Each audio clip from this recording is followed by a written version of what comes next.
it's the grand opening of the Mario Cuomo Bridge, soon to replace the Tappan Zee across the Hudson. And yet, even as the ribbon is cut, questions remain about the funding for it and what you'll pay soon, one day, to cross it.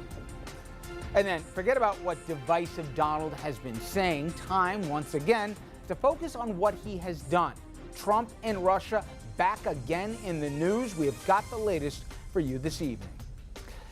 And later this hour, Charlottesville, as the political and personal come together. We will hear from two area lawmakers as workers mount about what might happen next.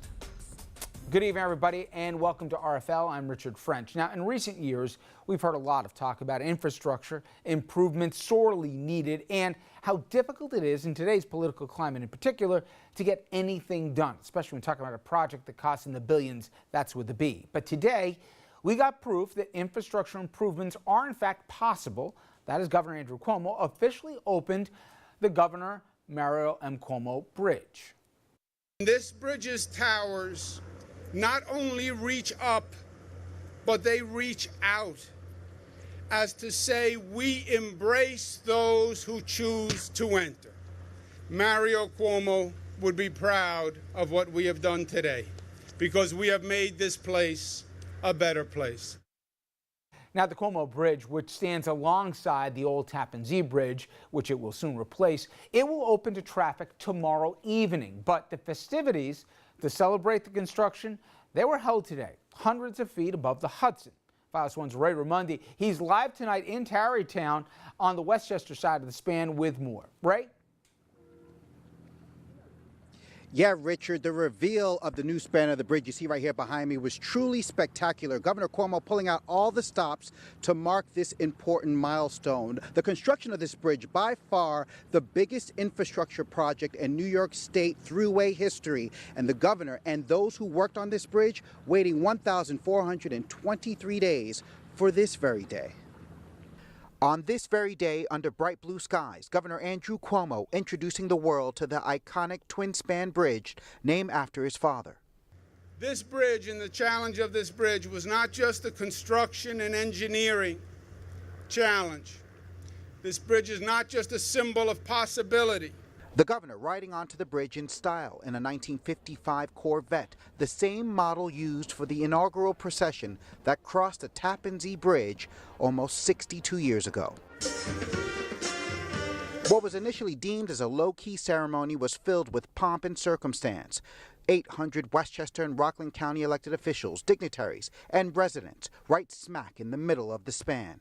We are undertaking the largest public infrastructure project in the country, and we're building a state-of-the-art bridge that will carry us far into the future. The mere beauty of the bridge, so ever apparent. The design of the steel cables perched 400 plus feet in the sky, its wide lanes, the vibrant new technology from its signage, an unprecedented infrastructure achievement for the state of New York and the 7,000 plus workers who worked for this mission to be accomplished. Let's say thank you to the men and women, the 7,000 union members who built this bridge not just with their hands, but with their minds, with their hearts, and with their souls. And with the overwhelming praise for the new bridge, anger aimed right at the governor from members of Reclaim New York. All the pomp and circumstance, it's a little too much right now when taxpayers, commuters don't have answers to how much it's going to cost them to cross this bridge.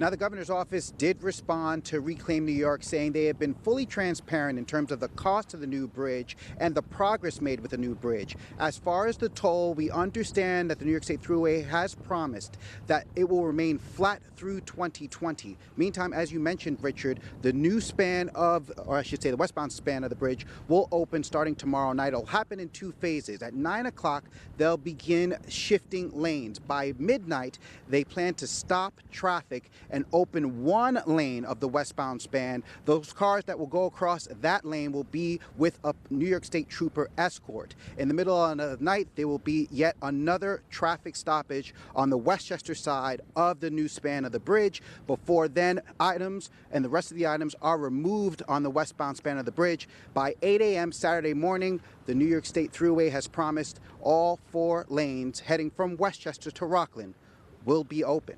Richard, we'll send it back to you. All right, Ray, thank you very much here. So the question is, what does it take to build a new bridge like the Cuomo?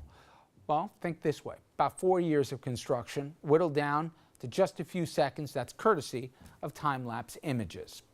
It also takes $4 billion, 14 miles of cable spans, 300,000 cubic yards of concrete, 220 pounds of steel, American-made steel, tons, I should say, if you're wondering. The 3.1-mile bridge, it will eventually fill with 8 lanes of traffic moving between the Westchester and Rockland counties, helping about 150,000 vehicles cross the Hudson River every single day. Now, we mentioned the cost of the bridge, nearly $4 billion, but the questions remain about how exactly is this construction going to really be paid for here and by whom, and what the tolls will eventually be. Now, it costs about $5 across the span right now. Governor Cuomo has said tolls on the bridge and on the thruway will not go up until at least the year 2020. But fiscal responsibility groups like Reclaim New York, you just heard from, they say that lack of detail is just not a good enough answer. We don't have a financial plan showing how much it's going to cost, how we're going to pay for it, how much the toll is going to cost drivers, how much it's going to cost thruway riders across the entire state. Those answers are not clear now. And why? Because we have a politically motivated gimmick here. All right, so we got a lot to unpack here. Let's talk about the bridge and those questions about the dollars and cents. For that, let's bring in our panel. As Andrew said, a rootin' tootin' Richard Brodsky, former Democratic New York State Assemblyman from Westchester, senior fellow now at Demos and a professor at NYU, and fresh back from Montana here with the cow tie, 10-gallon hat or something gallon hat here. You're all dressed up there, partner. I tell you, I can just imagine you on a ranch. Even the the horse. I can barely imagine him eating ranch dressing. Yeah. Oh, there's a lot of cattle droppings going on in Montana. It is. It's killing you. Dominic Carter as well, political journalist and author and Rockland resident, and Andrew Whitman, our senior political correspondent. It's killing you. I'll do Yiddish in a minute. That will kill you. All right. So, Dominic, it was needed, right? Can we just, anybody who's going to say, oh, this is a government boondoggle, legitimate questions about where the money's coming from and what it eventually cost you going home at night, but we're not going to debate that thing couldn't stay the way it was. Something had to give. So I respect the argument that's being made by those in terms of what it's going to cost. But politically, I really give the governor credit here because he stepped up and did what he had to do. He said, basically, to hell with it. I'm going to ignore all the noise and we're going forward. And so if you're in the, I know we live on different sides of the bridge, but in the most profound way possible. Just set yourself up. God, set yourself up. But Richard, yeah, right? I got to tell you, one of the things that always offend me, and you're a world traveler, everybody, when you go to different places, things are so beautiful. But in New York, they're not. And our airports, no, I'm serious. Bridges, the airport and the our Joe Biden said bridges, third world, and I right? don't think And it's so charitable, the other night, I'm driving home right after the show, and I'm like, wow, that's beautiful. What's that? And it was blue, and it was the new Tappan Zee Bridge. So I'll complain 6 months from now when I'm paying 8 times what I'm paying now. But for right now, things are good. Okay, now Richard, legitimate questions as to here we got the ribbon cutting. He's in his little yellow vehicle with we were carrying the thing live here. I'm watching the governor, and he's doing a victory lap, if you will, metaphorically, if not literally. While we should ask, where's the money coming from? Off of whose back's going to pay for it? Is the dirty secret, though, in today's day and age, you can't get a major project passed if you have all the funding lined up in advance. That's a maybe an indictment of where we are, but is it kind of the truth? No, it's not the truth. Look, this is a day There was political will in Albany to find $4 billion for this before he built it. Wait, there was no political will in Albany other than the governor's.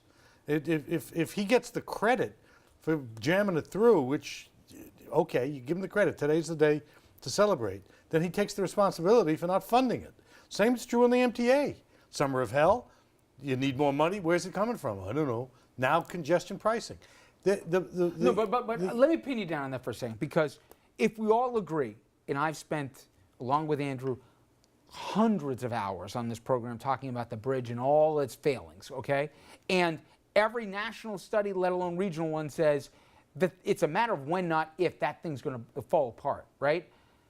They had to do something about it. And nobody in Albany would say, okay, I'm going to support raising taxes, or I'm going to support cutting X to pay for Y. Didn't he have to do it this way? No, he didn't have to do it this way. He chose to do it this way because he bet that he could get away with the press conference without having to tell anybody where he paid for it. Now, that's what he's doing on the MTA. That's what he's doing on LaGuardia. That's what he's doing on the State Road and Bridge program.